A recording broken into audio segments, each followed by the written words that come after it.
আল্লাহ নবীর এক সাহাবীকে খ্রিস্টান এক রাজা দূত পাঠিয়েছে, আমার রাসূলুল্লাহর কাছে মেসেজ পাঠিয়েছে আমার নবী পাকের পক্ষ থেকে। নবী পাকের এক সাহাবী দূত হয়ে খ্রিস্টান রাজার কাছে যাচ্ছে। খ্রিস্টান রাজা আমার রাসূলুল্লাহর পক্ষ থেকে দূত আসছে বলে তার যাবার রাস্তাতে মখমল বিছিয়ে দিয়েছে, রেশমের মখমল বিছিয়ে দিয়েছে। যেমন আজকে কার্পেট বিছিয়ে দেন, হুজুর আসবে, মৌলানা আসবে, সম্মানীয়রা আসবে, তাই কিন্তু খ্রিস্টান রাজা এমন করে রেশমের মখমল বিছিয়ে দিয়েছে। আর এমন করে নবী পাকের সাহাবীটাকে বসার জন্য যে চেয়ারটা দিয়েছে, ওই চেয়ারটা হলো সোনার তৈরি করা, ওই সোনার চেয়ারে বসতে দিয়েছে। এ যুবকের আল্লাহ নবী সাহাবী যখন ওই রাজদরবারে পৌঁছে গেল, পৌঁছে গিয়ে যখনই দেখতে লেগেছে এমন করে কার্পেটটাতে রেশমের কার্পেট, রেশমের দ্বারা তৈরি, সঙ্গে সঙ্গে তিনি অস্ত্র বার করে ওই কার্পেটটাকে কেটে দিয়ে সাইডে সরিয়ে দিয়ে পাথরের ওপর দিয়ে হাঁটতে লেগেছে। খ্রিস্টান রাজা দূর থেকে দেখতে লেগেছে। যখন রাজার পাশে গিয়ে গেল বসার জন্য, দেখতে লেগেছে চেয়ারটা সোনার। চেয়ারে না বসে ওই চেয়ারকে সরিয়ে দিয়ে বলল, সাধারণ কাঠে যদি কোনো চেয়ার থাকে দিন, না আমি মাটিতে বসা পছন্দ করব, কিন্তু এই চেয়ার আমি বসা পছন্দ করব না। খ্রিস্টান বাদশা বলে উঠল, এত কিসের অহংকার আপনার? মুহাম্মদ রাসূল তো অহংকারের বিরুদ্ধে বলেছে।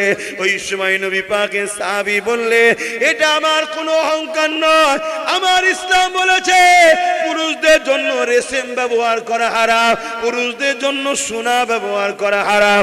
আমার রাসূলুল্লাহর একটা কথা আমাদের জানের থেকেও অনেক বেশি মূল্য দামি রাখে। আর আজকে আমরা দেখো হক হালাল পাক না পাক দেখা দেখি নয়, পেলেই সঙ্গে সঙ্গে ভেতরে দিচ্ছে। আর ভেতরে ও যে আমার তোমার ঈমানকে দুর্বল করছে। আর যখন ঈমান দুর্বল হয়ে যাচ্ছে, তোমার আমার মধ্যে এই ভয়টা এসছে, আমরা পারবো তো, আমাদের কি হবে?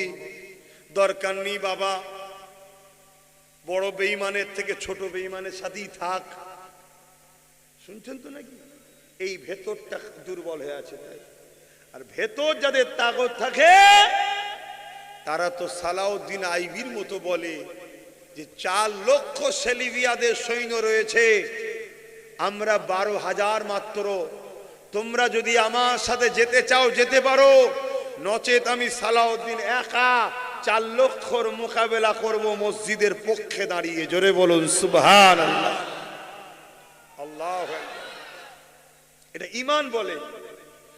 আর ঈমান এমন একটা পাওয়ার, আমি তোমায় কি করে বুঝাই, পারমাণবিক বোমার থেকেও ঈমানের পাওয়ার অনেক বেশি। জোরে বলুন সুবহানাল্লাহ। সেই পাওয়ার আল্লাহ তোমাকে আমাকে দিয়েছে, কিন্তু এই পাওয়ারটাকে নষ্ট করছে তোমার আমার দুশমনরা, বন্ধু সেজে, দরদি সেজে। কথা বুঝে আসছে? ঢুকে তোমার আমার ওইগুলোকে নষ্ট করে দিচ্ছে। তাই দেখো না, আজকে দেখো বাংলায় এই যে কোরআনের বিরুদ্ধে বললো, এই তোমাদের পাশে, এই তো এখানে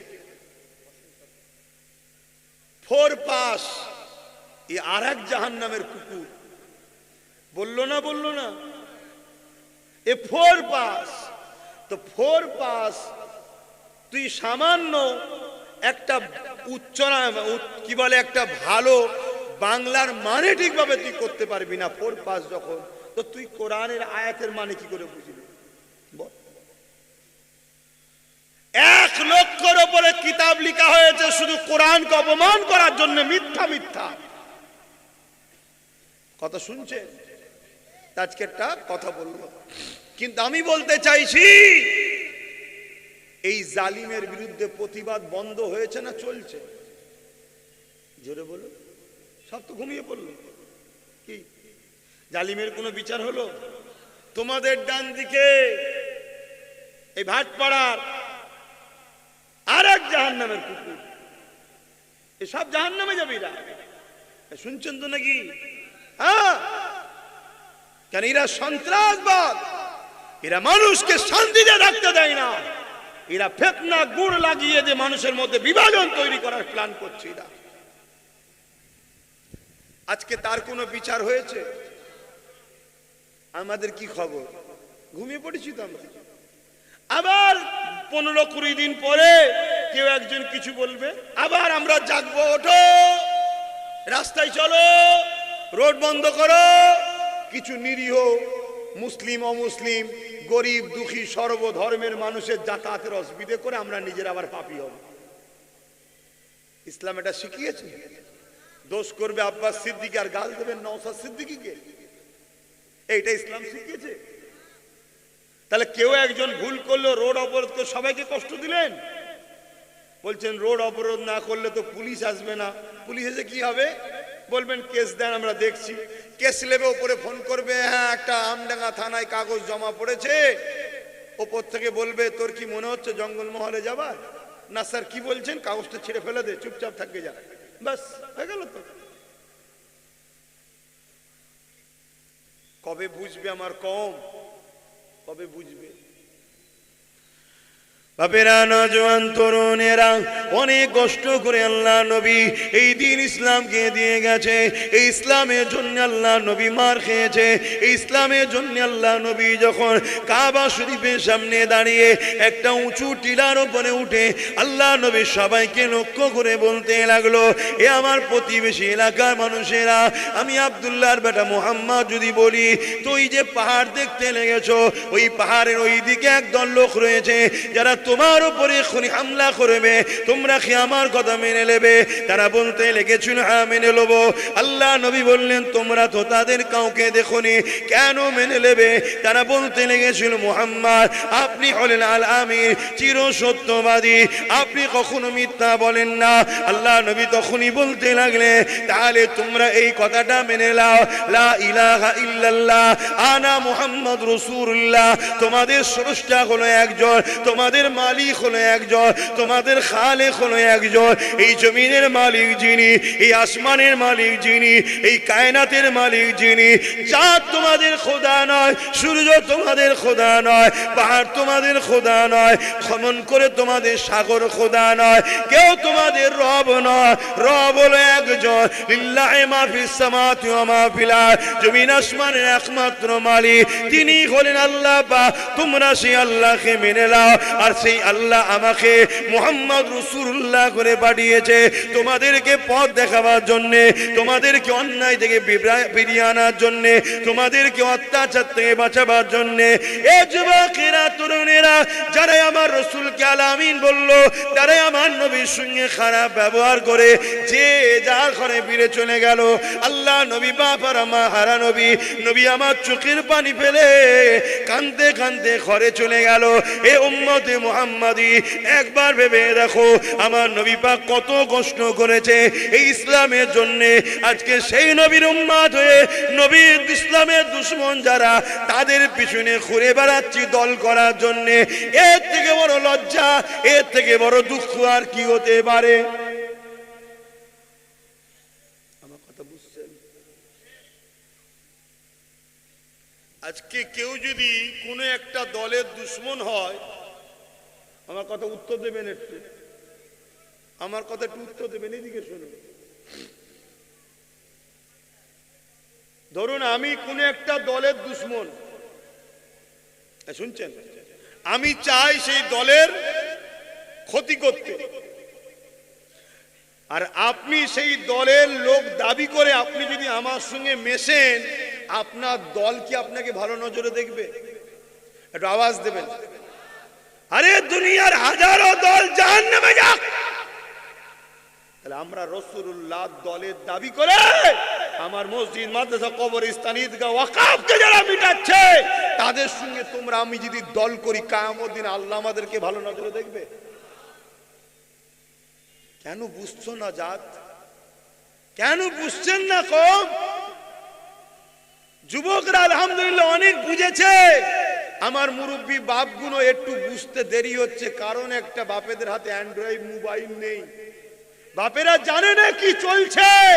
তাই প্রত্যেককে যুবককে বলবো, তোমরা তোমাদের বাপকে একটু দেখাও, আব্বা কি হচ্ছে দেখো। দেখো আব্বা, নদিয়াতে বোলডুজার লাগিয়ে ঈদগাহকে দখল করছে রাজ্য সরকার। দেখো, দেখাও একটু, দেখাও, দেখো দুর্গাপুরে বোলডুজার দিয়ে মাদ্রাসা ভাঙছে আব্বা। আমি শুনেছি অনেকের পাওয়ার কাছে হয়, অনেকের পাওয়ার দূরে হয়। চোখের পাওয়ার কাছে হয়, দূরে হয়। দূরের খবরগুলো আছে, কাছের খবরটা না, একটু দেখাও। আমি আপনাদেরকে ভালোবাসি, বাঁচাবার চেষ্টাই বলছি, আবার বলে যাচ্ছি, যেদিন আমার, আজ থেকে আমি লড়াই করছি নাকি? আজ থেকে লড়াই করিনি। যেদিন আমার পাশে কেউ ছিল না সেদিন থেকেও লড়াই করছি।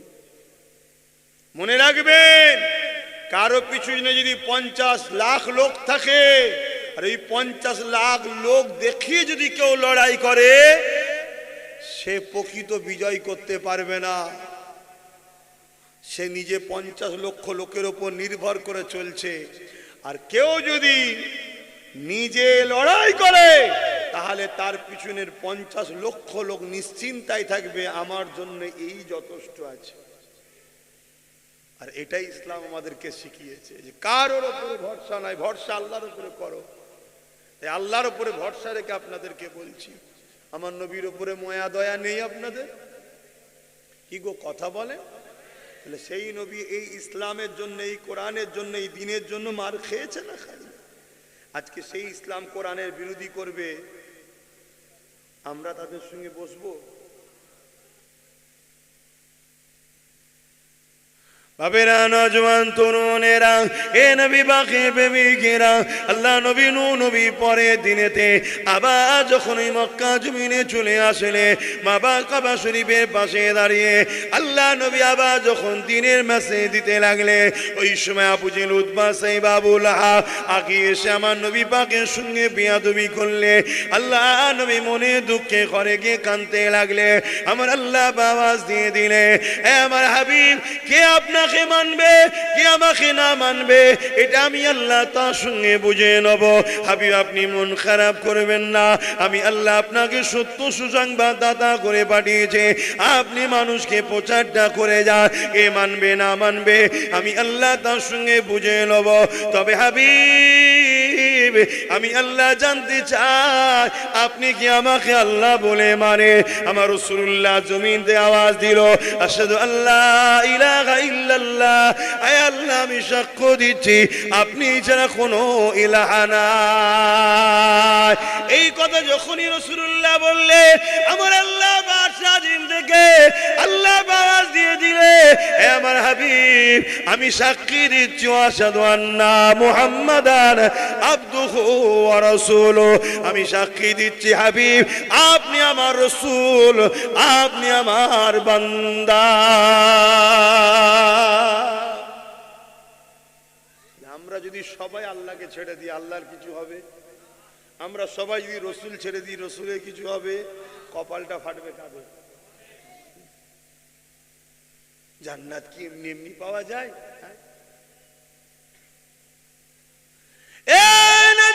তরুণেরা, আল্লাহ নবী সাহাবীরা কত কষ্ট করেছে, এমনকি দেখা গেছে আল্লাহ নবী সাহাবী হযরতে খুবাইব রাদিয়াল্লাহু তাআলা আনতিনাকে জালিম ইহুদি খ্রিস্টান বাচ্চারা নিয়ে গিয়ে এমন করে শুলির উপরে চাপাবে, এই মুহূর্তে বলতে লেগেছে, এ খুবাইব, মুহাম্মদ রাসূলকে ছেড়ে দাও, আমার কথা মেনে নাও। খুবাইব রে, তুমি যদি আমার দলে চলে আসো, আমাকে যদি মেনে নাও, তাহলে খুবাইব রে, আমি তোমাকে রাজত্বের অর্ধেক দেবো, সুন্দর নারী দেখে বিবাহ দেবো। হযরতে খুবাইব হুজুর কি বলেছিলে? এই জালিম পাষাণ নিষ্ঠুরেরা, কি মনে করিস মুহাম্মদ রাসূলের প্রেমিক দিগকে আমরা আমাদের জীবনের থেকে রাসূলুল্লাহকে বেশি ভালোবাসি?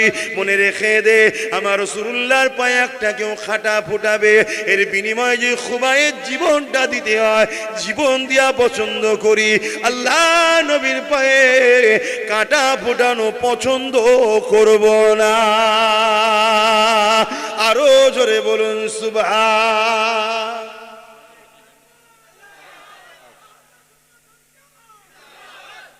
আজান হচ্ছে,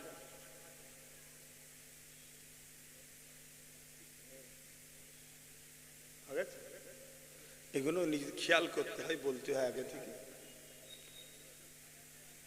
8:30 আজান।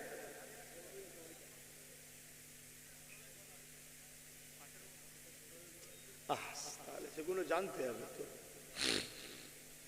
এই বীজখানে আটকে দিলে গন্ডগোল হয়ে যায়, বুঝতে পারছেন বাপ? সাহাবারা কত মহব্বত করেছে, আর আমাদের মহব্বত কোথায়? 1 কাপ চায়েতে বিক্রি হয়ে যাচ্ছে মানুষ। 1 কাপ চায়ে এত নিচুই নেমে গেলে আগামী দিন আল্লাহ যদি এই জায়গাতে তোমরা নামতে থাকো, যদি উঠতে না চাও, আল্লাহ তোমাদেরকে এত নিচুই নামাবে, তোমাদের ভোটার অধিকারটাই কেড়ে নেবে আল্লাহ। শুনছো তো নাকি? আপনি ভাববেন আল্লাহ, হ্যাঁ সবকিছু খোদার হুকুমেই হয়, খোদার হুকুম ছাড়া গাছের পাতাও লড়ে না। কর্মের ফল আমাদের হবে, এখনো সময় আছে, পরিবর্তন হন, বোঝেন। বাবেরা, নওজোয়ান তরুণেরা, আল্লাহ নবীর হাতে হাত দিয়ে হযরত আবু বকর সিদ্দিক রাদিয়াল্লাহু তাআলা যখন ঈমানের কলেমা পড়ে নিলেন, হযরত আবু বকর সিদ্দিককে নিয়ে আল্লাহ নবী বলেছিলেন, হে আবু বকর, কেউ তো আমাকে মানতে চাইনি, আপনি আমাকে মেনেছেন। হে আবু বকর, আপনি আমার সঙ্গে চলেন, কাবার পাশে দাঁড়িয়ে মানুষকে একটু বুঝাবেন। হযরত আবু বকর সিদ্দিক আল্লাহ নবীর সাথে যেতে লাগলো, কাবা শরীফের পাশে দাঁড়িয়ে গেল। হযরত আবু বকর সিদ্দিক এলাকার মানুষগুলোকে ডাকতে লাগলে, হে আমার প্রতিবেশীরা, হে আমার এলাকার মানুষেরা, আমি আবু বকর ডাকছি, সবাই এদিকে আসো। হযরত আবু বকর সিদ্দিক ডাকে মানুষ দলে দলে দলে দলে আল্লাহর কাবার পাশে চলে এলো। হযরত আবু বকর সিদ্দিক বলতে লাগলো, হে আমার মুহাল্লার মানুষ, হে আমার এলাকার মানুষ, হে আমার প্রতিবেশীরা, আমি আবু বকর সম্বন্ধে তোমাদের কি ধারণা বলো? তারা বলতে লেগেছে, আবু বকর আপনি খুব ভদ্র ছেলে, খুব ভালো ছেলে, কোনো ফিতনা ফাসাদে জড়ান না, আপনার মধ্যে মিথ্যাচার নাই, আপনাকে খুব ভদ্র সভ্য দেখি, আমাদের মতো আপনারা নেশা করেন না, আমাদের মতো কাজের মেলা তো আপনি যান না, এই মধ্যে আপনার মধ্যে অনেক ভালো গুণ রয়েছে। এই কথা এখন আবু বকর সিদ্দিক এলাকার সবার থেকে শুনতে লেগেছে। ওই সময় আবু বকর সিদ্দিক বলছে, তাহলে আমি যদি কোনো কথা বলি সেটা কি আপনারা মেনে নেবেন? তারা বলতে লেগেছে, কি কথা? হযরত আবু বকর সিদ্দিক বলল, তোমরা আমাকে জ্ঞানী বলেছো, ভদ্র নম্র বলেছো, তোমরা আমাকে দীর্ঘদিন দেখতে লেগেছো, আমি আবু বকর বলি লা ইলাহা ইল্লাল্লাহ মুহাম্মাদুর রাসূলুল্লাহ, তোমরা ইনাকে রাসূল বলে মেনে নাও, আর মহান আল্লাহ আল্লাহকে আল্লাহ বলে মেনে নাও। মহান আল্লাহ ইনাকে পাঠিয়েছে তোমার আমার কাছে তাওহীদের বাণী, রিসালাতের বাণী, ইসলামের বাণী শোনাবে বলে, তাই ইনাকে রাসূল বলে আমি মেনে নিয়েছি, তোমরা মেনে নাও। এ যুবকেরা, তো সহজ ইসলাম আসে না গো। আজ আলেমের অভাব নাই, মুফতির অভাব নাই, মাওলানার অভাব নাই, মাদ্রাসা মসজিদের অভাব নাই, কিন্তু মনে রেখে দিও, সেই দিনেতে মক্কার জালিম অত্যাচারী খুনি সন্ত্রাস মুশরিকেরা বড় বড় পাথর নিয়ে আবু বকর সিদ্দিকের দিকে ছুটতে লাগলো, এত পাথর তারা মারতে লাগলো, হযরত আবু বকরের শরীর থেকে রক্ত বেরোতে বেরোতে বেরোতে আল্লাহ দ্বীনের জন্য সর্বপ্রথম কাবার জমিনে আবু বকর সিদ্দিকের রক্ত ঝরে গেল। সেই আবু বকর সিদ্দিকের রক্ত কাবার জমিনে ঝরতে ঝরতে তিনি অজ্ঞান ও চৈতন্য হয়ে গেল। এই যুবকেরা ইসলাম এত সহজে আসেনি, জালিমরা ওই দিনেতে আল্লাহ নবীর উপর পাথর নিক্ষেপ করেছিল। একদিকে আবু বকর সিদ্দিক অজ্ঞান হয়ে পড়ে আছে, অপরদিকে আমার রাসূলুল্লাহ অজ্ঞান হয়ে পড়ে আছে, কে কাকে দেখবে? এদিকে আমার আল্লাহ রহমতের ফেরেশতারা কাঁদতে লেগেছে, আল্লাহ আপনার হাবিবের উপরে এত জুলুম, এত অত্যাচার হতে লেগেছে, এ উম্মতে মুহাম্মাদি তোমার আমার দিলে কি একটু দয়া নাই? সেই নবীর দিনকে যারা মিটাতে চাইছে তাদেরকে তোমরা সহযোগিতা করো না। শুনছেন তো? কেন তোমার আমার সহযোগিতা এরা মাথায় উঠছে, এদের ক্ষমতা নেই তোমাকে আমাকে ছাড়া মাথায় উঠতে পারে। শুনছেন তো নাকি? হ্যাঁ, তুমি আমি তো লড়াই করি, তুমি আমি তো মাথা ফাটাই, তুমি আমি তো চুরি করি, তুমি আমি তো কারো জন্য নিয়ে হই হই করে ছুটছি আর পিছনে পুলিশ ছুটছে, করি না করি না? তা আমাদের জন্যই এরা হয়। এদের ক্ষমতা নেই নিজেদের রুটি নিজেরা সেকে খাবে, তুমি আমি সেকে মাখুম লাগিয়ে দিই, এরা তখন ঘরে ঢুকে নিজেরা খায় আর আমাদের নামে কেস দেয়, আর আমার ধর্মকে আজকে মিটাতে লেগেছে। বলবো না ছেড়ে দেবো? হাত তুলে বলুন, বলবো না ছেড়ে দেবো? ভাবছেন না তো হুজুর এসব কথা কেন বলছেন? সে যখন আমার বিরুদ্ধে বলবে, আমার দিনের বিরুদ্ধে, আমার দিনের দায়ী হিসাবে আমার উচিত নয় দিনের দুশ্মনদের বিরুদ্ধে জাতিকে সজাগ করা? উচিত আছে না নয়? মনে রেখে দিও, ইসলামের জন্য সর্বপ্রথম কাবার জমিনে যে খুনটা ঝরেছিল, ওই খুনেরই খুন মুজাদ্দিদুজ্জামান আবু বকর সিদ্দিক দাদা হুজুর পীর কেবলা। জোরে বলুন সুবহানাল্লাহ। অতএব ওই খুনের ধারাবাহিকতা আমার শরীরেও ছুটছে, অতএব সব জায়গায় আপোষ করতে পারি, আল্লাহ রসুল কোরআন ইসলামের জায়গায় আপোষ করা যাবে না। তাই তাই শুনছেন আপনারা? এজন্য এত কথা বলি। হয়তো আপনারা অনেকে অখুশি হন নাকি কথা বলেন, আমার কি দরকার আছে? আমি নামাজ পড়বো, রোজা রাখবো, কোরআন পড়বো, হজ করেছি, আল্লাহ কারে দান খাইরা যতটুকু পারি করি, গরিব এতিম অসহায়দেরকে পড়াশোনা করানোর জন্য ব্যবস্থাও করছি, পড়াচ্ছি, অনেক কটা মাদ্রাসাও চালাই। আমার কি দরকার আছে এইসব কথা বলা, লড়াই করা? এটা যদি ভেবেলি, তাহলে ইমামে হোসাইন পাক কেন এজিদের বিরোধী করেছিল বলে? আপনাদের মহল্লায়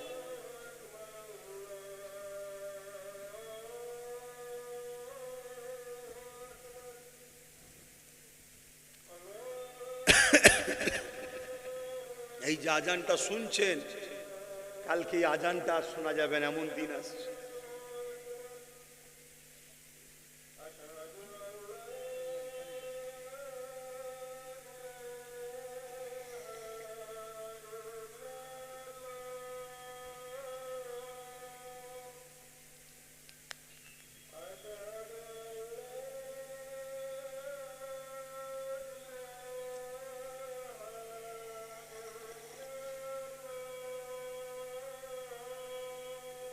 أشهد أن لا إله إلا الله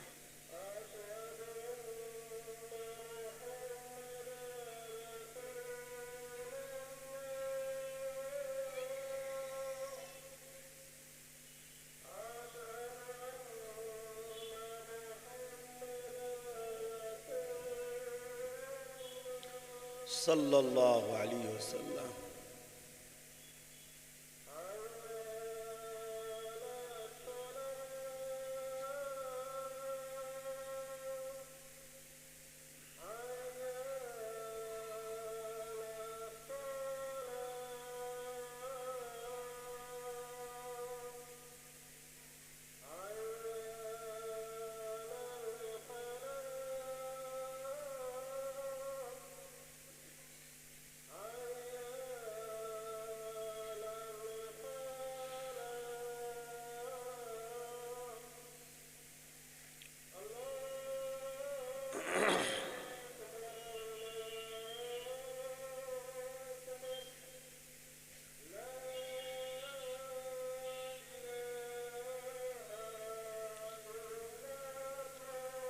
الله هذه الدعوة التامة صلاة محمد وسيلة إلا جوات إنك لا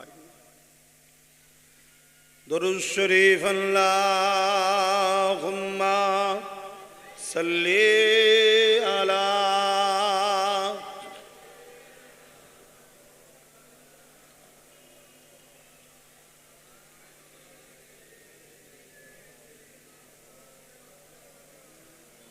আমার কথাতে আপনারা কেউ কষ্ট পেয়েছেন?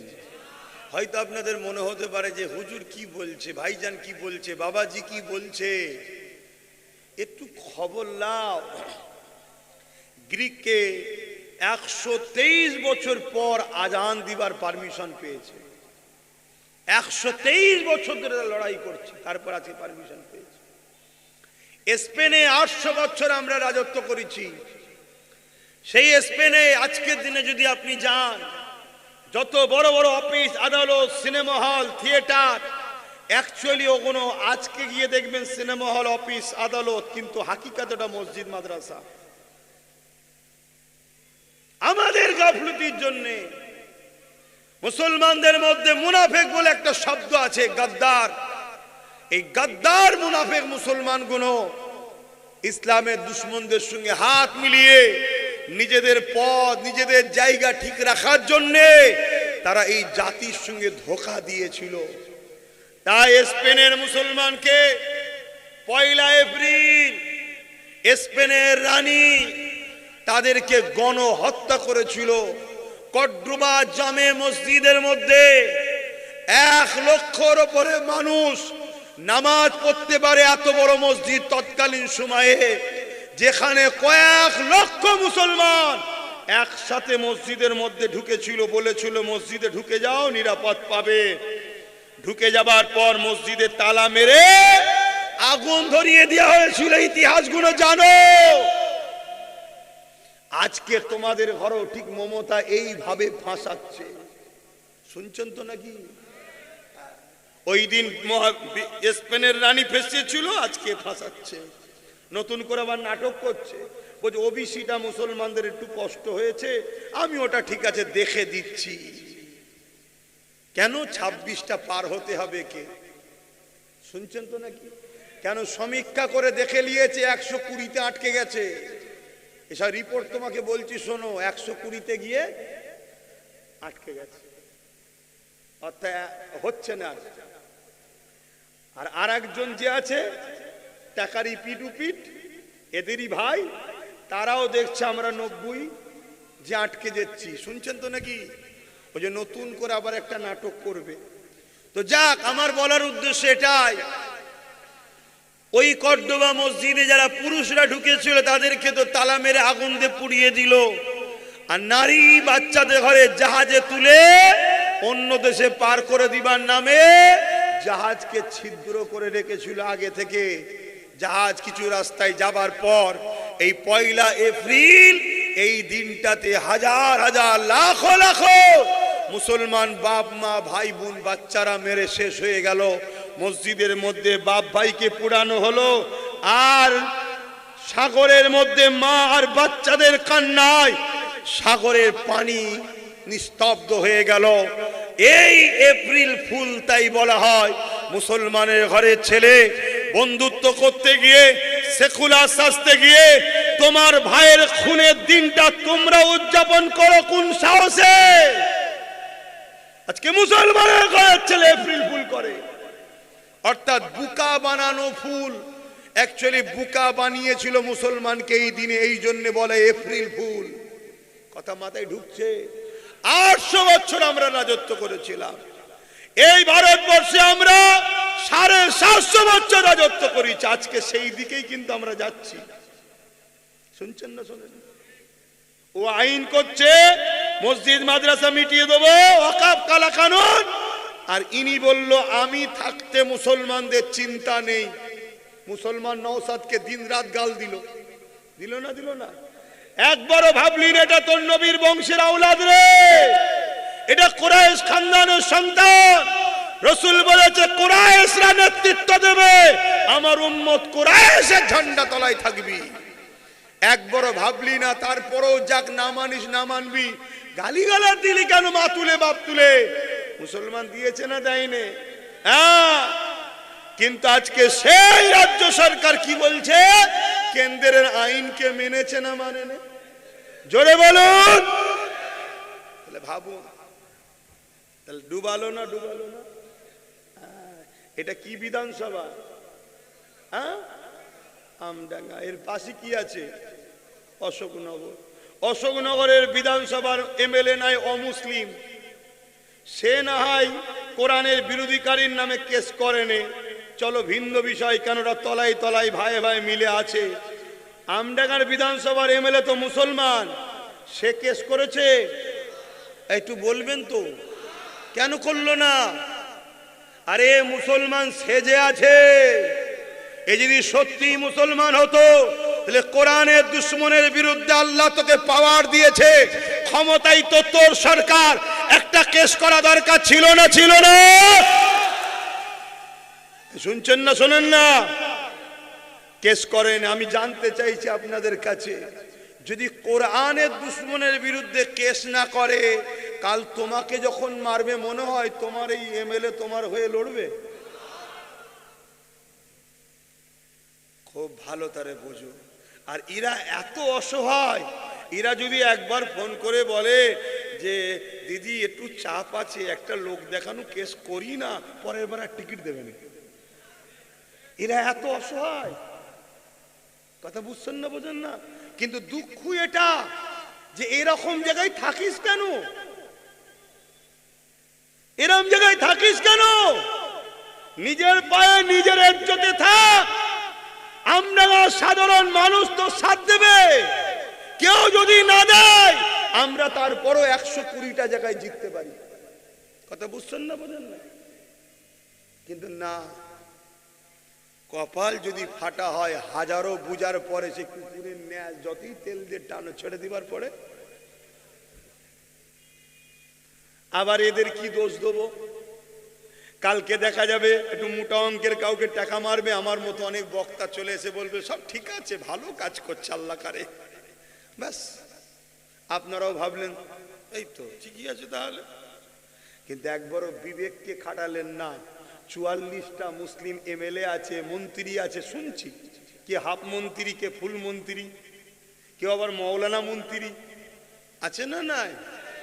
আমি তার দলের কোনো বিরোধী করছি না, কেন তার দলকে, সে যে ধর্মীয় দল করে সেই ধর্মীয় দলের অনেক বড় বড় আলেম আছে, অনেক সম্মানীয় লোক আছে, তাদের অস্বীকার করছি না, আমি ব্যক্তিটাকে জিজ্ঞেস করছি। আজকে কোরআনের বিরুদ্ধে কথা বললো, এখানে বললো ইসলামে রেপ করা নাকি ভালো কাজ, তা তোমরা 44টা মিলে কেউ কেস করতে পারলে না? কথা মাথায় ঢুকছে? তাহলে এদের স্থান কোথায়? এদের স্থান হলো শুধুমাত্র আমাদের ভোটটা অন্য জায়গায় চলে না যায়, ওই নামকে আসতে তোরা থাক, আর তোরা গাড়ি বাড়ি আলো লে, ব্যাংক ব্যালেন্স কর, টাকা লে, জালে, কমের পক্ষে কথা বলবি নি, বললেই পরের বারে সরিয়ে দেবো। আপনাদের খেয়াল আছে কি জানি না, কোন একটা মন্ত্রী বলেছিল যে মুসলমানরা তো আরো গরিব, 500টা 1000 টাকা করে দেন না। বলার সাথে সাথে সে বেচারি জানেই না, বলছে আমি অফিসে বসে আছি, শুনছি টিভিতে আমার মন্ত্রী চলে গেছে। তাহলে আমরা কোন জায়গায় আছি?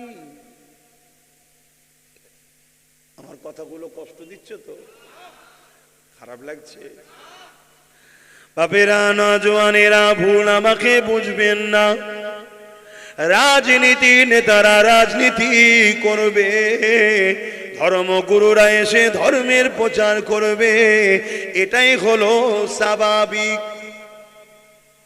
কিন্তু রাজনীতি নেতারা যখন রাজনীতি ছেড়ে দিয়ে আবু জেহেল হয়ে যাবে, উতবা সাইবা আবু লাহাব হয়ে গিয়ে ফেরাউন নমরুদের মতো আল্লাহ বিরোধী করবে, রাসূলুল্লাহ দ্বীনের বিরোধী করবে, তখন উলামাদের দায়িত্ব হলো কওমকে বোঝানো, কওমকে সংগঠিত করা। কেননা জালিমদের বিরুদ্ধে, ইসলাম দ্রোহীদের বিরুদ্ধে কওমকে সংগঠিত করে তাদেরকে জবাব দেবার জন্যে প্রস্তুত তৈরি করা। এ যুবকেরা, তরুণেরা, বাপেরা, তাই আপনাদেরকে বোঝাতে লেগেছি, আমাকে ভুল বুঝলে আমার কিছু যায় আসবে না, কিন্তু দুনিয়া বরবাদ তো হচ্ছে, আখিরাতও জবাবটা দিতে যাবে। এ নওজওয়ানেরা, আল্লাহ নবী যখন মদিনা নববী শরীফে ঢুকলে সাহাবা হুজুররা দেখতে লেগেছে নবী পাকের দুই চোখ দিয়ে পানি বেরোতে লেগেছে। আল্লাহ নবী সাহাবাদেরকে দেখে, নবী পাককে দেখে সাহাবারা বলতে লাগলে, ইয়া রাসূলুল্লাহ, হাবিবাল্লাহ, আমরা কি জানতে পারি কে আপনাকে কাঁদালো, কি জন্য আপনি কাঁদতেছে?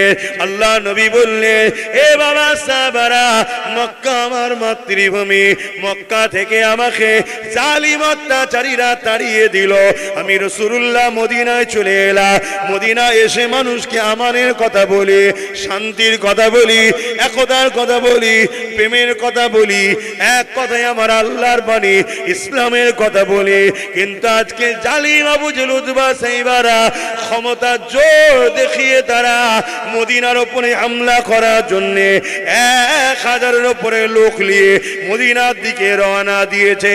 বাবা সাহাবারা, সবে তোমরা ইমানের কলেমা পড়েছো, তোমরা কি আমি রাসূলুল্লাহ আমার পাশে দাঁড়িয়ে ওই আবু জেল উতবা, আবু লাহাব এরা যদি মদিনার উপরে হামলা করে দেয়, এদের প্রতিরোধ করার জন্য তোমরা কি ডিফেন্সে দাঁড়াবে? বাবা সাহাবা হুজুরদের মধ্যে থেকে হযরত আবু বকর সিদ্দিক, যিনি কাবার জমিনে প্রথম ইসলামের জন্য রক্ত দিয়েছে, সেই আবু বকর সিদ্দিক দাঁড়িয়ে গেলে, ইয়া রাসূলুল্লাহ, হাবিবাল্লাহ, আমি মুহাজিরিনদের পক্ষ থেকে আমি আবু বকর গাওয়া দিয়ে দিলাম, হুজুর আপনি চিন্তা করবেন না, আমরা মুসা নবীর উম্মতের মতো নয়।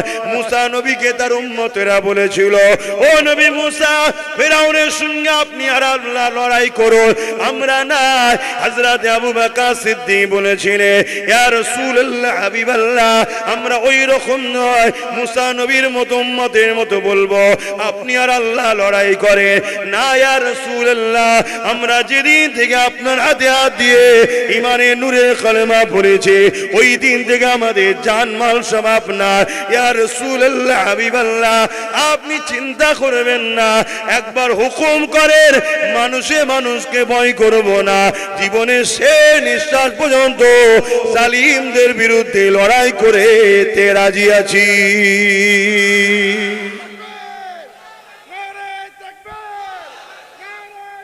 আল্লাহ, সেই আবু বকর সিদ্দিকের খুনের ধারাবাহিকতা আসছে, আমরা জুলুম সহ্য করতে পারবো না। শুনছেন তো নাকি? তাহলে আল্লাহ রসুল মদিনার নববী শরীফে ইসলাম বিরোধী জালিমদের বিরুদ্ধে সাহাবাদেরকে শুনিয়েছে না শোনাইনে? কথা বলছে না তো? তাহলে নবিয়ানা মেম্বারে দাঁড়িয়ে, নবিয়ানা মেম্বারে বসে নবীর ইসলামের দুশ্মনদের বিরুদ্ধে সমাজকে সজাগ করানো দরকার আছে না নাই? আমি যতগুলো কথা বলছি, একটা কিছু ভুল বলেছি, মিথ্যা বলেছি, যদি বলি তাহলে একটা অবজেকশন আছে যে আপনি মিথ্যা বলছেন, ভুল বলছেন, ওটা আমার জন্য হারাম হবে এখানে বলা বা কোনো জায়গায় বলা। কথা মাথায় ঢুকছে? আমি যখন সত্য বলছি, তাহলে তো আপনার, যদি আপনি ইমানদার হন আর মুসলমানের খুন হন, তাহলে তো আপনার তো ভাবা দরকার, ঠিক না বে? ঠিক গো। আজকে যদি এই আমডাঙ্গাটাও আমাদের থাকতো, তাহলে আর একটা কেস বাড়তো না কমতো? জোরে বলেন। এগুলো তো ভাবতে হবে। তরুণেরা, আল্লাহ নবী, নবী, নবী আনসারী সাহাবাদের দিকে তাকালেন। এ বাবা আনসারীরা, আপনাদের কি মতামত বাবা? আপনারা কিছু বলেন বাবা। আনসারী সাহাবাদের মধ্যে থেকে আল্লাহ নবীর এক সাহাবী উঠে দাঁড়িয়ে পড়লে তিনি বলতে লাগলেন, ইয়া রাসূলুল্লাহ, হাবিবাল্লাহ, মক্কা জালিম মুশরিক আবু জেল উতবা সাইবারা আপনাকে যখন জুলুম করে দাঁড়িয়ে দিয়েছিল, ইয়া রাসূলুল্লাহ, হাবিবাল্লাহ, আল্লাহর হুকুমে আপনি শরীফে এসেছিলেন, আমরা আপনাকে পেয়ে আকাশে চাঁদ পাওয়ার থেকে বেশি খুশি হয়েছিলাম। ইয়া রাসূলুল্লাহ, এ হাবিবাল্লাহ, সেই দিন থেকে আপনার হাতে হাত যখনই দিয়েছি, আমরা আমাদের জান মাল দিয়ে আপনার নিরাপদের অঙ্গীকার করেছি। ইয়া রাসূলুল্লাহ, হাবিবাল্লাহ, আবু জেহেল তো মানুষ, উতবা তো মানুষ, আবু সুফিয়ান তো মানুষ, উমাইয়া তো মানুষ। মানুষে মানুষকে কেন ভয় করব? ওদের হাতে অস্ত্র থাকতে পারে, ওদের হাতে তরোয়াল থাকতে পারে, ওদের লোক বেশি হতে পারে, ওদের হাতে পাওয়ার থাকতে পারে। ইয়া রাসূলুল্লাহ, হাবিবাল্লাহ, আমাদের কিছু নেই তো কি হয়েছে? আমাদের সঙ্গে আল্লাহর হাবিব তো আছে। আরো জোরে বলুন সুবহান।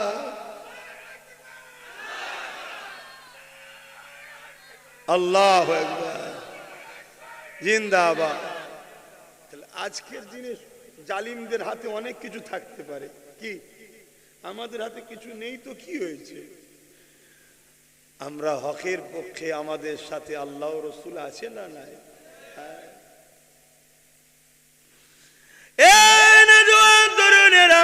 আল্লাহ নবী বড় খুশি হয়ে গেলেন। এমন করে 313 জন সাহাবাদের সংখ্যা হলো। ওই 313 জনকে আল্লাহ নবী রওনা দিলে যাবার সময় নবী পাক বলতে লাগলেন, বাবা সাহাবারা, ইসলামে জুলুম করা নিষেধ আছে বাবা, খবরদার বাবা, কারোর উপরে জুলুম করবে না বাবা। আগে আমি রাসূলুল্লাহ তাদেরকে বুঝাবো, তাদেরকে সন্ধি করার জন্য, তাদেরকে চুক্তি করার জন্য, শান্তি পায়গম দেবো, তাদেরকে একটা সোলে করবো, মীমাংসা করব। যদি বাবা এই চুক্তি সোলেতে শান্তিতে যদি তারা মক্কায় ফিরে চলে যায়, মদিনার উপরে হামলা না করে বাবা, তাহলে আমরা পুনরায় ফিরে চলে আসব। আমি রাসূলুল্লাহ চাই না বাবা কারোর উপরে হামলা করতে, আমি রাসূলুল্লাহ লড়াই চাই না বাবা। কিন্তু মনে রেখে দিও, যদি তারা এই শান্তি চুক্তি না মেনে তারা যদি মদিনার উপরে হামলা করে, তাহলে আমাদের মা বোন বেটি বাচ্চা, আমাদের প্রতিবেশী, আমাদের এলাকাকে নিরাপত্তা রাখার জন্য তখন আমাদেরকে ডিফেন্সে নামতে হবে। এই কথা বাবা সাহাবারা তোমরা মাথায় রেখে দিও। শুনছেন তো? তাহলে আজকে আমরাও কারোর উপরে জুলুম, জোরে বলুন জুলুম কেন? হারাম। জালিমের ঠিকানা কোথায়? জাহান্নাম। কিন্তু কেউ যদি আমাদের মারে, আমাদের অধিকার কেড়ে নেয়, আমাদের ঘরবাড়ি ভাঙে, আমাদেরকে খুন করতে চায়, আমাদেরকে অধিকার আমাদের মেরে দিতে চায়, তাহলে জান বাঁচানো ফরজ, ডিফেন্সে নামতে হবে না? হবে না? তৈরি হয়েছেন? কারা তৈরি আছেন একটু হাত তুলে দেখান। নারে তাকবীর, নারে জিহাদ, লাব্বাইক ইয়া রাসূলুল্লাহ, নারে জিহাদ।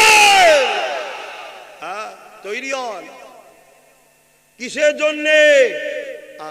নিজেকে, নিজের পরিবার, বাচ্চা, আত্মীয় স্বজনের অধিকার নিয়ে বেঁচে থাকার জন্য তৈরি হন, কারোর উপরে জুলুম করার জন্য না। আমি আবার বলে যাচ্ছি, আবার একবার বলছি, জুলুম করা ইসলামে, জোরে বলেন, হারাম। খুব মনে রাখবেন। আচ্ছা, আমার ওয়াজ অসুবিধা হচ্ছে না তো? অনেকে মনে করে ইসলাম শুধু ভালো কাজ করার নাম, ইসলাম শুধু ভালো কাজ করব এটা হলো ইসলাম। আরে ইসলামে ভালো কাজ যেমন তোমাকে করতে হবে ব্যক্তি জীবনের জন্য, তেমন অন্যায়কে মিটাবার নামও ইসলাম। জোরে বলুন সুবহানাল্লাহ। আমাদের সমাজে অনেক দল আছে, অনেক জামাত আছে, অনেক মত আছে, যারা কখনো জালিমদের বিরুদ্ধে বলে না, অন্যায়ের বিরুদ্ধে বলে না, যারা প্রোগ্রাম করে হাজার হাজার লোক জড়ো করে, কিন্তু আজকের দিনে ওয়াকাফটা নিয়ে একটা বড় কথা বলে না। আছে না? এরা মূলত ইসলামের একটা বড় অংশকে শুধুমাত্র ধরে রেখে দিয়েছে যাতে লড়াইয়ে নেবে না যায়। খুব ভালো করে বুঝবেন। 500 লোক আছি আমরা, পিছন থেকে দুশমন বলল আমাদের বিরুদ্ধে বলতে হবে না, শুধু একটা কাজ কর, তুই কিছু লোককে ধর্মের নামে আটকে রেখে দে, শুধু যেন আমাদের বিরুদ্ধে না লাগে, যেটা ব্রিটিশ করেছিল। জানেন তো, আব্দুল আজিজ মুহাদ্দিস দেহলভী রহমাতুল্লাহ আলাইহি, আব্দুল আজিজ মুহাদ্দিস দেহলভী রহমাতুল্লাহ আলাইহি তিনি দিল্লি দাঁড়িয়ে ঘোষণা দিয়েছিলেন, এ ভারতের উলামারা, এ ভারতের মুসলমানেরা, এই ফ্যাসিবাদ স্বৈরাচারী জালিম ব্রিটিশদের বিরুদ্ধে লড়াই করা ফরজ হয়ে গেছে, এদের বিরুদ্ধে লড়াই করতে হবে। ব্রিটিশ দেখলো সর্বনাশ, কি করে বাঁচবো আর আমি? কেন মুসলমানরা যখন লড়াই করে আল্লাহর খুশির জন্য নাবে, আর আল্লাহর খুশির জন্য যখন নাবে ও মরণকে নিয়ামত মনে করে নাবে। কেন মরণের পরেই নবীর দিদার হবে, জোরে বলুন সুবহানাল্লাহ। তা ব্রিটিশরা সঙ্গে সঙ্গে চড় পেটিয়ে দিল। ভারতবর্ষের অনেক উলামাদের কাছে খবর চলে গেল, আব্দুল আজিজ মুহাদ্দিস দেহলভীর বিরুদ্ধে ফতোয়াবাজি করো, মালপানি দেওয়া হবে। কি ফতোয়া করলো? কোথায় পেয়েছে উনি ব্রিটিশের বিরুদ্ধে লড়াই করা ফরজ? কোরআন হাদিসের কোথায় আছে? এই শুনছেন না শোনেন না? ব্যাস একটা গ্রুপ তৈরি করে দিল। কিসের বিনিময়ে? আমি যখন বললাম বিজেপি ও টিএমসি কে ভোট দিয়ে হারাম, ভোট দিলে হারাম, ঈমান চলে যাবে, আজকের একদল ফতোয়াবাজি করছে না, করে না? ভেতর থেকে মাল চলে এসছে। কোথায় পেয়েছে? কি হয়েছে? যখন হাদিস নাম, এবার যখন প্রথম তো হাদিসের কিতাবের নাম বলিনি, শুধু হাদিস বাংলাই বলেছি, কিতাবের নামও বলিনি। তখন বলেছে কোথায় পেয়েছে, আর যখন কিতাবের নাম বলেছি একটু মোতালা হয়তো করেছে, বা উপরে কাউকে আব্বাকে ফোন করেছে, আব্বা আছে কে? বলছে হ্যাঁ রে, কম বক্তা রয়েছে রে। তখন বলছে না না, উনি মানে ভুল করছে, মানে ভুল করছে। আরে ভুল করছি কি ঠিক করছি? প্রত্যেকটা জলসাতে চ্যালেঞ্জ দিচ্ছি, ব্রিগেডের মাঠে বাহাস হবে, চলাই চলাই। যদি আব্বাস সিদ্দিকী ভুল মানে করে, তাহলে একদিনে এক টাইমে আব্বাস সিদ্দিকীর কোটি কোটি ভালোবাসার বাপ ভাই মা বোন যা আছে সব কোন দিকে চলে যাবে। আর যদি ঠিক হয়ে যায়, একদিনেই পুরো মুনাফেক খতম হয়ে যাবে ইনশাআল্লাহ। দরকার আছে না? নেই? আজকেও বলে যাচ্ছি, আজকেও বলে যাচ্ছি, আব্দুল আজিজ মুহাদ্দিস দেহলভী রহমাতুল্লাহ আলাইহি তিনি দেওবন্দীদের আব্বাজান, ফুরফুরাওয়ালাদের আব্বাজান, তবলিগ জামাতের আব্বাজান। ইনাকে বাদ দিয়ে এলে ভারতে কোনো মুহাদ্দিস হবে না। শুনছেন তো নাকি? আব্দুর রহিম, আব্দুল আজিজ, শাহ ওলিউল্লাহ মুহাদ্দিস দেহলভী, এরা হচ্ছে এক খানদান, একটা বংশ। দিল্লিতে মাজার আছে, ইনারাই ভারতবর্ষে হাদিস এনেছে। কোয়ালা হাদ্দাসানা অমুক, হাদ্দাসানা অমুক, হাদ্দাসানা অমুক, হাদ্দাসানা অমুক। এই হাদিসের সনদ রাবিদের নাম বলতে গেলে ইনাদের নাম নিতে হবে। শুনছেন তো নাকি? ইনারা মক্কা মদিনা থেকে হাদিস হিন্দুস্তানে এনেছে। তো ইনাদের বাদ দিয়ে ভারতবর্ষে কোনো মুহাদ্দিস থাকতে? তিনি বলছেন ব্রিটিশদের বিরুদ্ধে লড়াই করা ফরজ। আজকের বিজেপি আর আজকের টিএমসি কোন সা ব্রিটিশের থেকে ভালো আছে বলেন তো? কোন সা ভালো আছে বলুন? তারা আমার দেশকে লুটেছে, দেশবাসীকে লুটেছে, মসজিদকে ধ্বংস করেছে, ধর্ম হিন্দু মুসলমান লাগিয়েছে। আজকেও বলুন দিদি মুদি এই কাজ করছে না, করে না? তারপরেও তো আমি রাসূলুল্লাহর হাদিস দিয়ে বলেছি ঈমান চলে যাবে। লাস্টে বলে দিচ্ছি, আমি শুনেলেন ব্রিটিশদের বিরুদ্ধে শোনেন তো। ওই সময় আব্দুল আজিজ মুহাদ্দিস দেহলভী হুজুরের বিরুদ্ধে অনেক আলেম উলামাকে লাগিয়ে দেওয়া হলো। তার মধ্যে একদল উলামা আবার এমনও করলো কি, লোককে শুধু বুঝাচ্ছে, ব্রিটিশ কি করছে না করছে ওসব আমাদের দেখার কাজ নয়, আমরা দুদিনের মেহমান, দুনিয়া এসেছি, আল্লাহ আল্লাহ করো, তসবিহ পড়ো, সুবহানাল্লাহ বলো, নামাজ পড়ো, রোজা রাখো, ও পরকালে জান্নাত লবো, জান্নাত, জান্নাতে হুর পাবি। এই সব লোক দেখিয়েছে, শুনছেন তো? দেখি একটা বড় অংশকে আবার ব্রিটিশদের বিরুদ্ধে বলা, লড়াই করা থেকে এরম টুকরো টুকরো করে দিল। তাহলে মুসলমানবাদ যারা ছিল একটা কমজোর হলো না? হলো না? আজকেও চক্রান্ত চলছে, শুনছেন? খুব ভালো করে খেয়াল করে দেখবেন।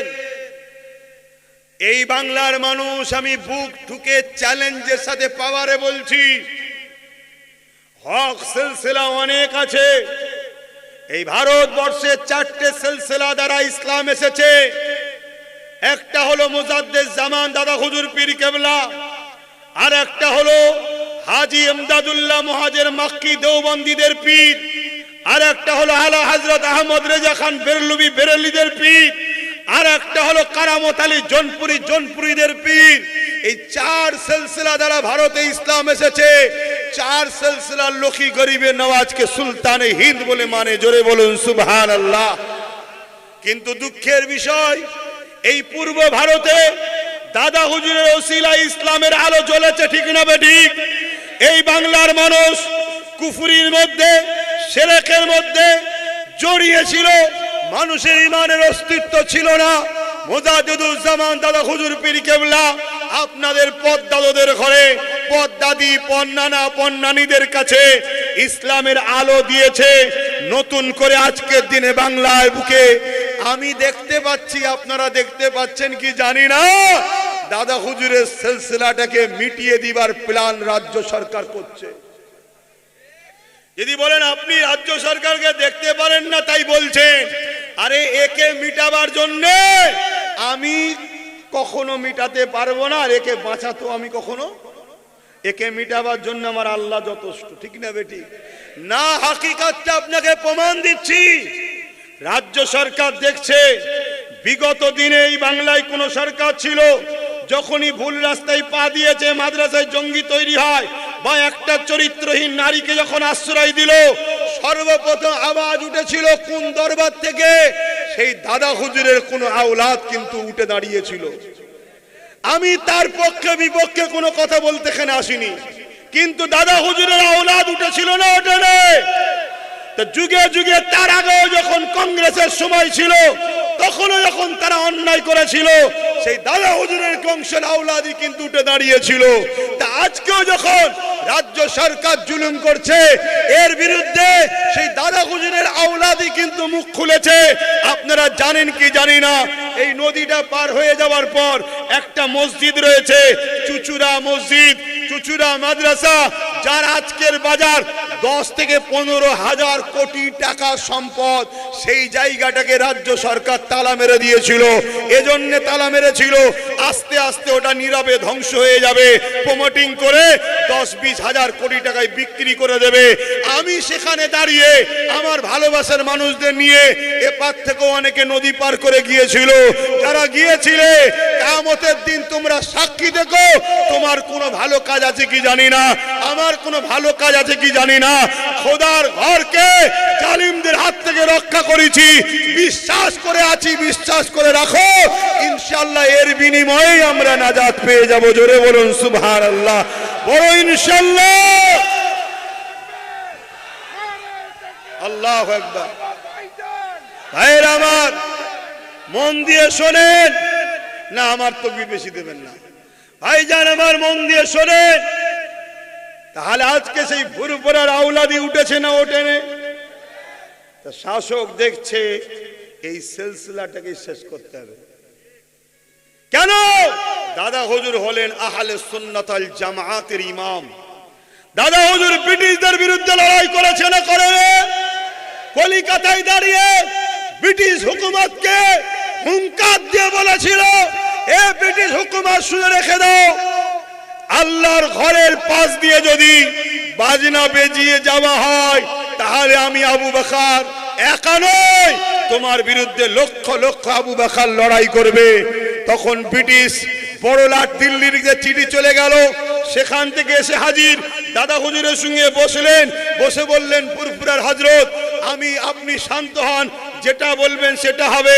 লিখা শুরু হয়েছে, বড় মসজিদের পাশ দিয়ে না বাজনা বেজিয়ে যাওয়া যাবে না। দাদা হুজুর ধরলেন, সঙ্গে সঙ্গে বড় মসজিদ ছোট মসজিদ নয়, আল্লাহর ঘর সবটা সমান, সামনে দিয়ে বাজনা বাজানো যাবে না। কেন? একদল ইবাদত করবে, তাকে ডিস্টার্ব করা উচিত হবে না। সঙ্গে সঙ্গে ভারতে ব্রিটিশ লিখতে বাধ্য হলো, কোন মসজিদের পাশ থেকে বাজনা বেজিয়ে যাওয়া যাবে না। জোরে বলুন সুবহানাল্লাহ। সেই দাদা হুজুর আমাদের শিখিয়েছে কোরআনের ওই আয়াতটা, কুনতুম খায়রা উম্মাতিন উখরিজাত লিন-নাসি তা'মুরুনা বিল মারুফ ওয়া তানহাউনা আনিল মুনকার। ইসলাম নামক ট্রেনটা, ইসলাম নামক গাড়িটা, যে গাড়ির প্যাসেঞ্জার তুমি আমি, ওই ট্রেন ওই গাড়িটা দুটো পাট্টির ওপর দিয়ে যাচ্ছে, একটা হলো ন্যায়ের পক্ষে আর একটা হলো অন্যায়ের বিরুদ্ধে। এর নাম হলো ইসলাম। জোরে বলুন সুবহানাল্লাহ। তাহলে ন্যায়ের পক্ষে থাকতে হবে, অন্যায়ের বিরুদ্ধে থাকতে হবে। কেউ যদি ন্যায় করে, অন্যায়ের বিরোধী না করে, জানতে হবে ট্রেন অ্যাক্সিডেন্ট হবে। কেন দুটো পাট্টি ছাড়া গাড়ি যায়? কথা মাথায় ঢুকছে তো?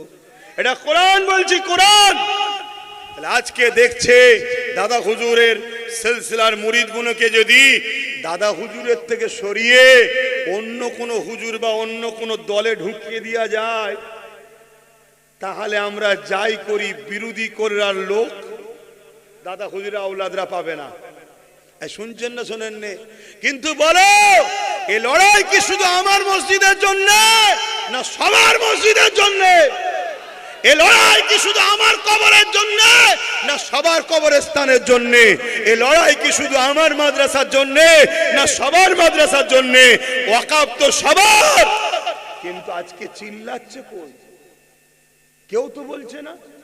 সেই দাদা হুজুরের আওলাদ, একটা হোক আর একাধিক হোক, দাদা হুজুরের আওলাদ বা দাদা হুজুরের সিলসিলার উলামা, আমি কাউকে ছোট করছি না, আমি জানাতে চাইছি, মুখ খুলুন সবাই, মুখ খুলুন।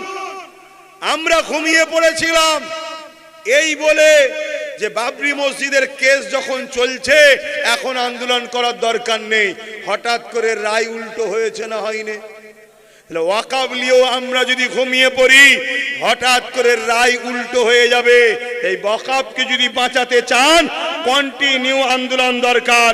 কমসে কম প্রতিটা জুম্মায় প্রতিটা মসজিদের ইমাম একটা লাইনে যেন বলে, মুসল্লি ভাইরা এই মসজিদকে যদি বাঁচাতে চান ভুলে যাবেন না ওয়াকাফের কথা। আপনি বলবেন আমার মসজিদ তো ওয়াকফে লিল্লাহ নয়, আরে প্রথম ওয়াকফে লিল্লাহ নেবে, তারপরে তোরটা নেবে। কথা বুঝে আসছে তো নাকি? এটা বলা দরকার আছে না নাই? প্রত্যেকটা জলসায়, প্রত্যেকটা বক্তা, প্রত্যেকটা ওয়াইজিন, প্রত্যেকের এক লাইন বলা দরকার আছে না নাই? ওয়াকাফের দুশমন বিজেপি সরকারের থেকে সাবধান থাকবেন, এবং সেই বিজেপি সরকারের আইনকে রাজ্য সরকার মেনে নিয়েছে, এই গাদ্দারের থেকেও সাবধানে থাকবেন। এটা বলা দরকার আছে না? বেশি নাই নাই বলকে যাক, এতটুকু তো বলা দরকার। বলছে খুব ভালো করে বোঝেন, আমার কি আছে রে বাবা, আমার কি আছে? এই বিরোধী করার জন্য আমার জলসায় অনেক ডিস্টার্ব হয়, এই বিরোধী করার জন্য আমার সঙ্গে অনেক লোক সাহস করে মিশতে পারে না প্রকাশ্য। সবার কলজে ইমান তো সমান নয়। এই বিরোধী করার জন্য সবাই আমার বাড়িতে যেতে পারে না। এই বিরোধী করার জন্য বিশেষ করে ব্যবসায়ী ধনী লোকেরা আমার সঙ্গে মিশতে চায় না, যে ওর সাথে মিশলে যদি ফটো ভাইরাল হয়ে যায় আমার কারবারটাই সিল হয়ে যাবে। এরপরেও যাদের কলজে আছে, আল্লাহর উপরে ভরসা, নবীর উপরে প্রেম, ও যা হয় হোক গে যাক, তারা মারও খায়, জুলুমও হয়, ঘরও ভাঙে, কেশও খায়, দাওতো করে মেশে। এই লাইন ছেড়ে দিয়ে আমি যদি পেলেন বাবারা বাবারা বাবারা করি, তাহলে তো সবাই মিশবে। কি তাহলে বলার কি দরকার? আল্লাহকে ভয় করো, আল্লাহকে ভয় করো। বোঝো এ উম্মতে মুহাম্মাদি, মন দিয়ে শোনো, আল্লাহ নবী মুসলিম শরীফের হাদিস, অন্যায় দেখলে হাত দিয়ে রোখো, যদি হাত দিয়ে রুখতে না পারো মুখ দিয়ে প্রতিবাদ করো, যদি মুখ দিয়ে প্রতিবাদ করতে না পারো অন্তর থেকে ঘৃণা করে দূরে সরে যাও।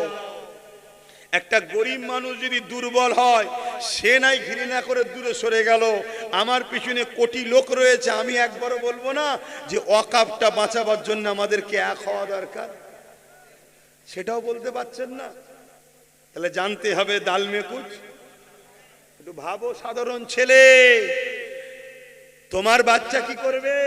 তোমারই তো এখন কাজ নেই, টোটো কোম্পানি ঘুরে বেড়াচ্ছ, এখানে ঘুরছো, ভাই একটু কাজ করে দেবো, একটু গাড়ি মুছে দেবো, এই হাল হচ্ছে না হয়নি? তাহলে তোমার বাচ্চাগুলোর কি হবে একটু ভাবছো? শুধু ওয়াকফ জানো, দুনিয়াতেও তোমাদের কল কারখানা কাজ কারবার পড়াশোনা সব ধ্বংস হচ্ছে না হয়নি?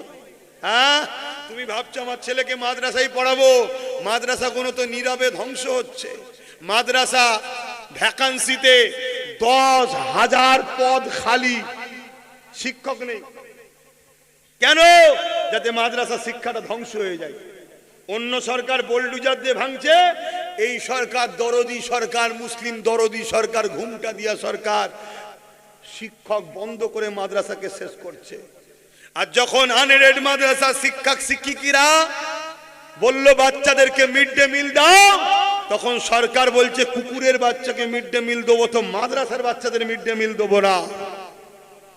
যখন আন্দোলন করতে গেছে আমার বোনেদের পেটে লাথি মারছে পুলিশ দিয়ে। এই হা এ বদদুয়া আমাদের লাগবে না? শুধু কি ওয়াকফ? ওবিসিটা কি? ওবিসিটা কি জানো? ওবিসি যদি শেষ হয়ে যায়, এ মুসলমানের ছেলে, যাদের জন্য লড়াই করে বুথের মেম্বার হচ্ছিল, শুধু বুথটাতে কমসে কম আছি তো আমি, ওই বুথেও আর দাঁড়াতে পারবে না ওবিসি চলে গেলে। এ বোঝেন তো নাকি? ওই বুথে যে দাঁড়ায় না পঞ্চায়েত ভোটে বুথ মেম্বার, ওবিসি যদি শেষ হয়ে যায় কোনো মুসলমান বুথ মেম্বারও হতে পারবে না। তোমাদের হুঁশই নাই মাথায়? তাহলে বলো কোথায় শেষ করছে? যখন বুথ মেম্বার আমাদের কেউ নেই, তাহলে আস্তে আস্তে পঞ্চায়েতে কেউ পাবে না, প্রধান কোনো মুসলমান হবে নাকি? দাঁড়াবে না তো। যখন পঞ্চায়েত শেষ তখন এমএলএ তার কাউকে পাবে না, যখন এমএলএ শেষ এমপি তো কাউকে পাবে না। আস্তে আস্তে তোমাকে নীরবে সাইড করে দিচ্ছে, তোমার হুঁশ নাই। এখন তবুও তো জাগাতে বেরিয়েছে নওশাদ, কালকে কেউ জাগাতেও আর আসবে না। এই জাতি যখন, আরে তোমার যখন কাজই নেই, তুমি যখন দাঁড়াতেই পারবে না, তাহলে তোমাকে আর কেউ জাগাতে আসবে নাকি? এই কথা বলে। আজও তবু আমডাঙ্গায় দাঁড়াবার জায়গা আছে, কালকে যদি না দাঁড়াবার জায়গা থাকে তোমাকে জাগাতে কে আসবে? কথা কিছু মাথায় ঢুকছে না, ঢোকে না? এই জায়গায় আমি তোমাদেরকে এই জন্য বুঝাচ্ছি, বোঝো, ভালো করে বোঝো, খুব ভালো করে বোঝো ভাইরা আমার। এবারে কারো মনে হতে পারে হুজুর সবই ঠিক আছে, আপনি জলসায় এসে সব কথা বলেন কেন?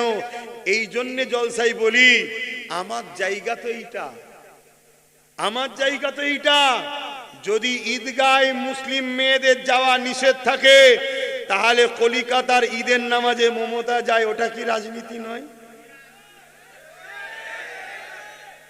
ইফতার পার্টিতে সারাদিন আমরা রোজা রেখে রাখলাম, ইফতার পার্টির নামে বেঈমান বেরুজাদার নেতাগুলো নিয়েছে হুড়োহুড়ি করা, দাঁড়িয়ে বলে দিদি এই দিয়েছে ওই দিয়েছে, এটা রাজনীতি নয়? তারপরে বিশ্ব নবী দিবস পিছনে লেখা আছে, আর সেখানে নাপাক অপবিত্র পাক হতে পারেন নবিয়ানা মেম্বারে দাঁড়িয়ে এই করে দিয়েছি ওই করে দিয়েছি, ওটা কি ধর্ম নিয়ে রাজনীতি নয়?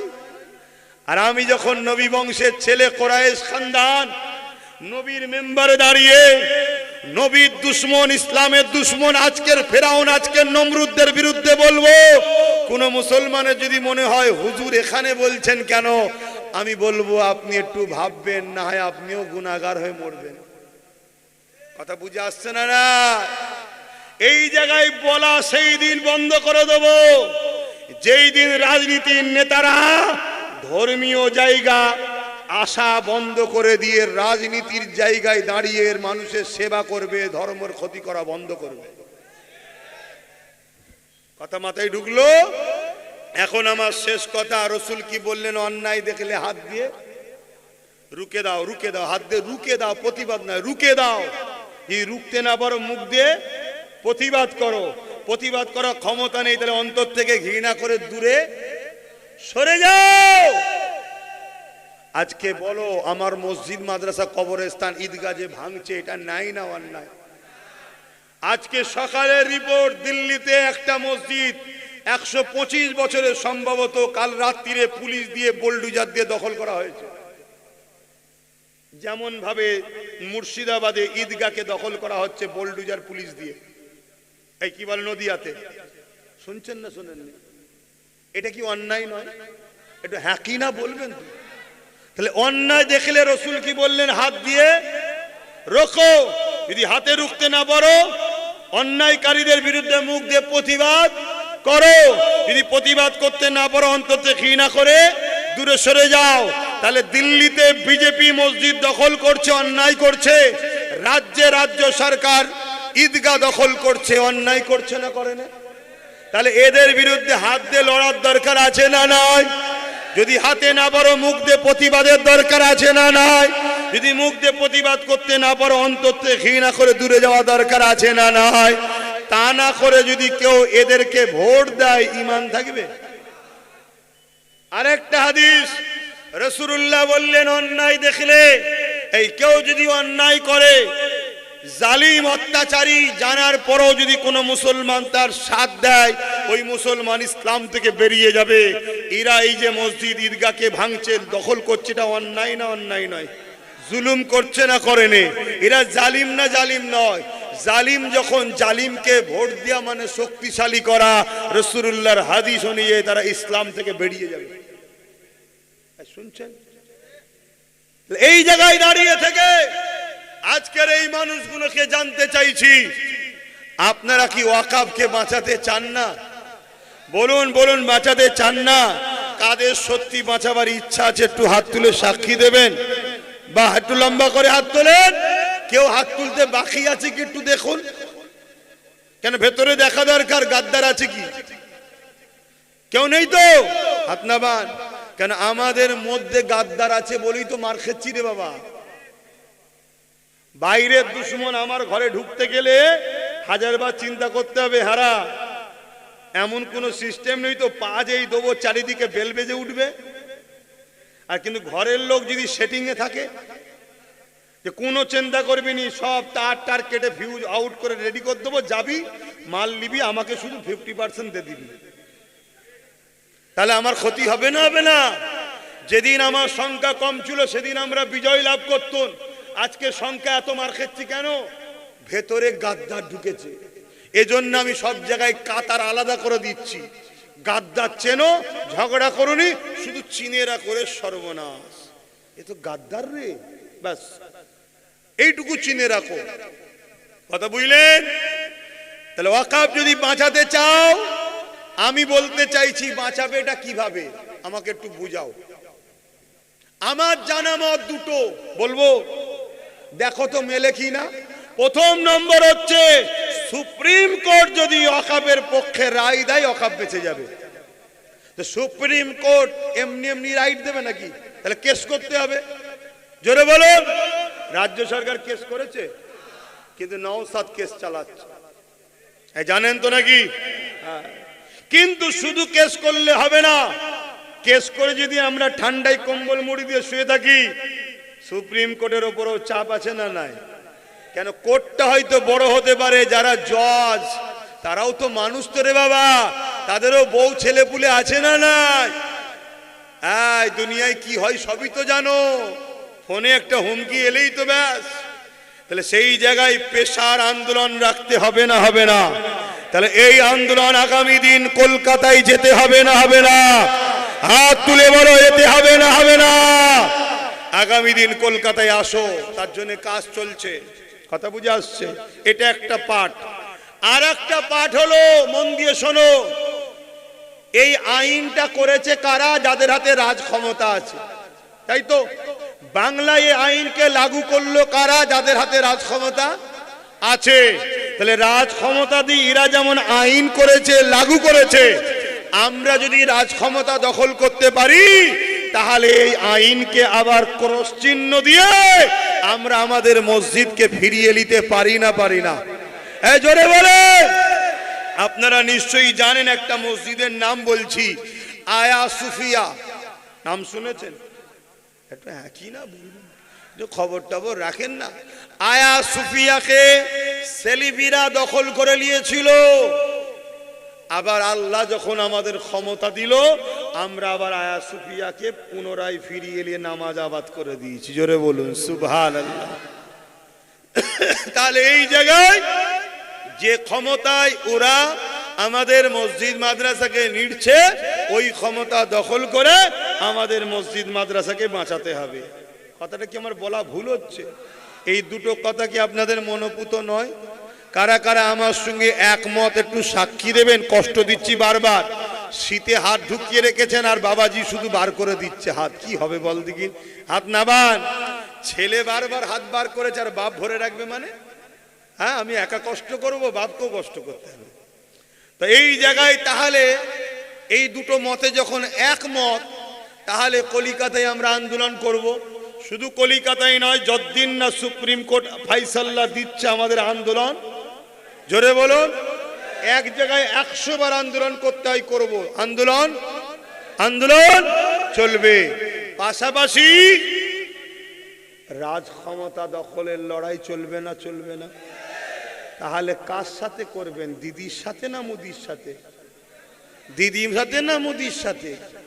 কেন মিডিয়াতে এই দুটো দল ছাড়া দল চেনে না।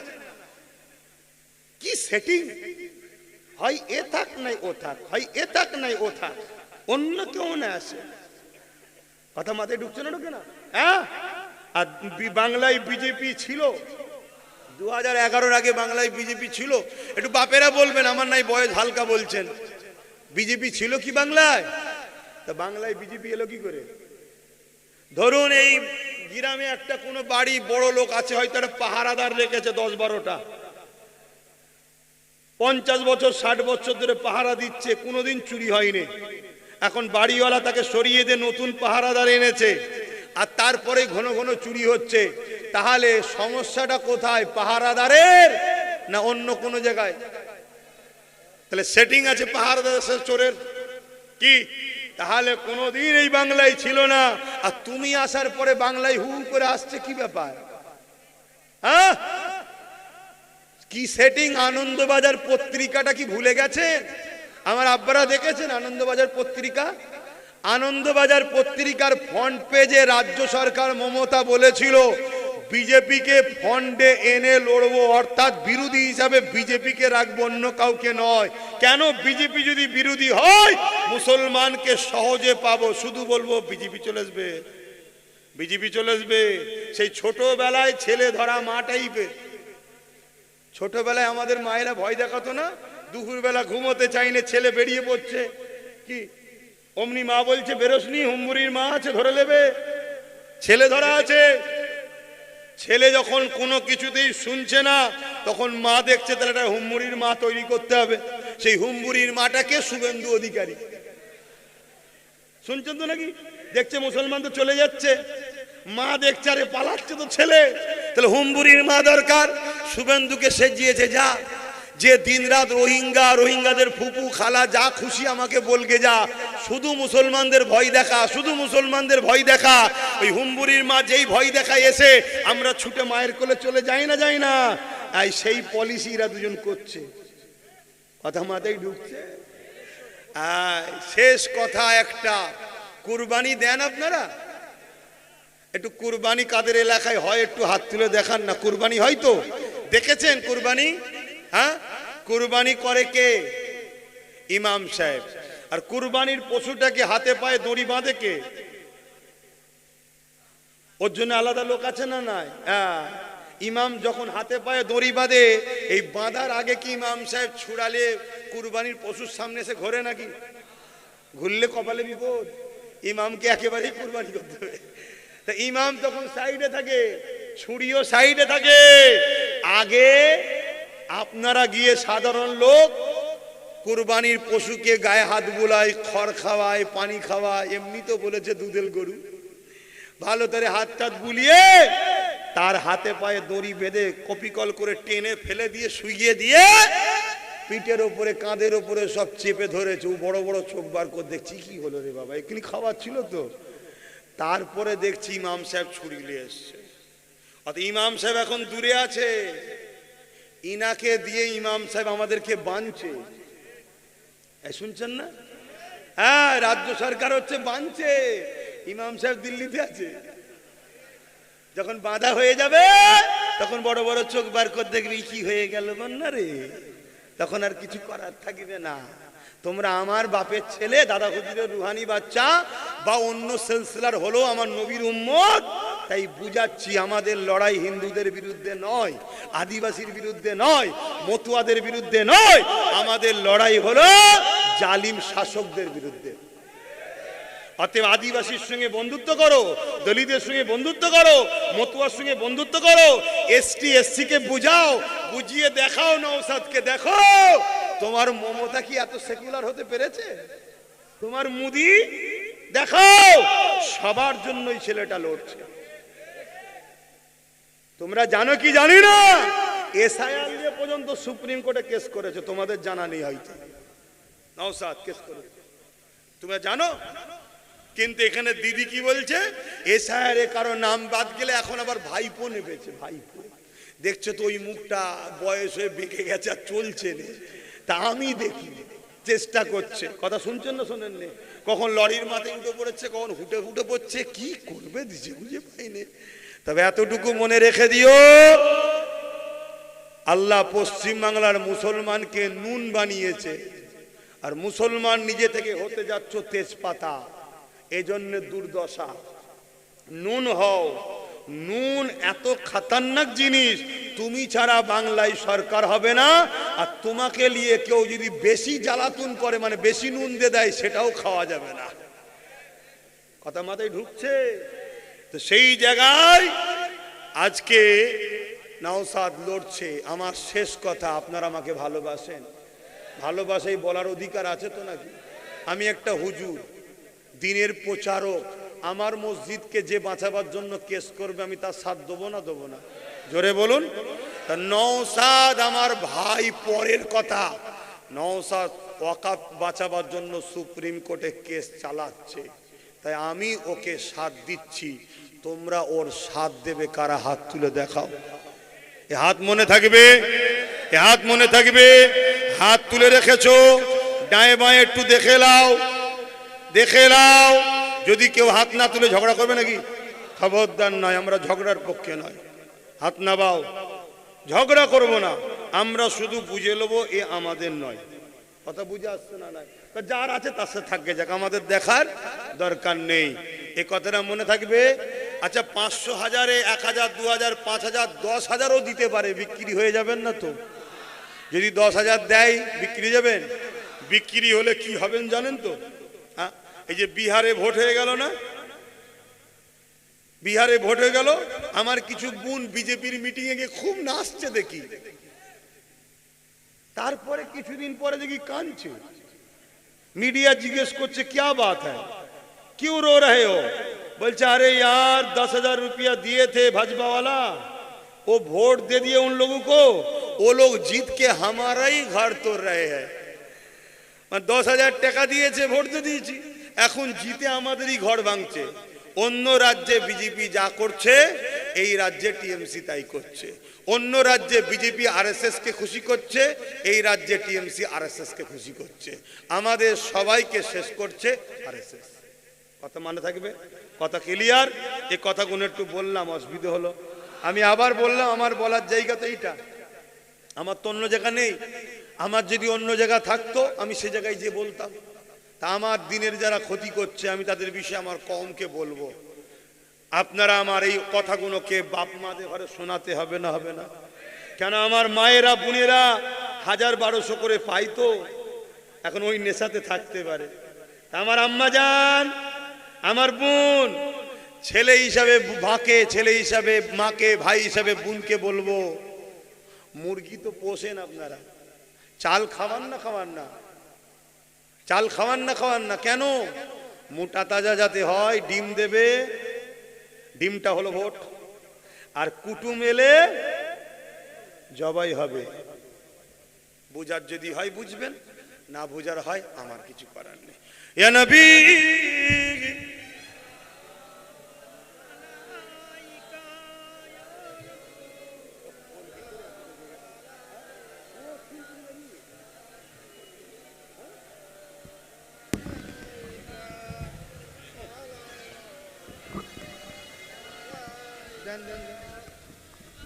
আরে এত বেজে গেছে বলবি?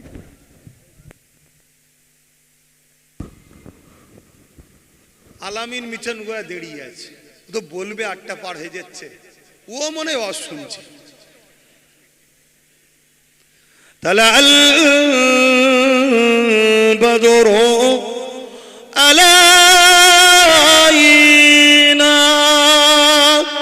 من شنيات الوداع وجب الشكر علينا ما دعا لله عائداي يا نبي سلام يا رسول يا حبيب صلوات الله কঠিন হাসো ওরের দিনে কি আছে মোদের কপালে গুনাহগার উম্মাহ আত আপনার লইবেন সঙ্গে মাশরে নবী সালাম ইয়া রাসূল